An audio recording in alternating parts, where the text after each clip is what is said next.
Ang tao nga adunay espiritu sa Dios, mamati gayud kini siya sa mga pulong sa Dios. Mubasa gayud kini siya sa pulong sa Dios.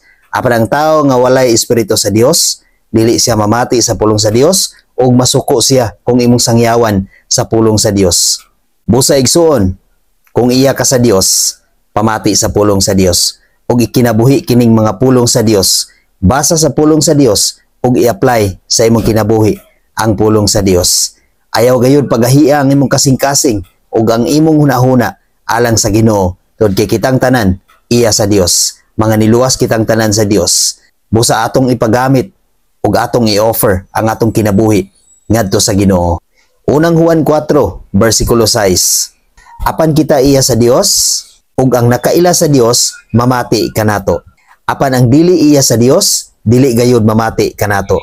Pinaagi niini maila nato ang espiritu nga nagtudlo sa matuod ug ang espiritu nga nagtudlo og bakak.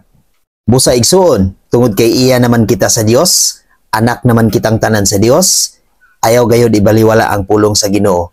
Ayaw kasuko kung sangyawan ka sa pulong sa Ginoo, kung dili patilinghugi kini og dawata kini nga matinud-anon diha sa imong kasing-kasing.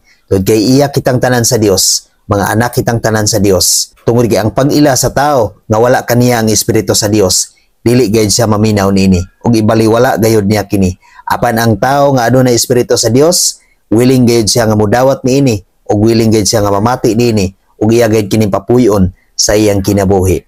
God bless sa tanan.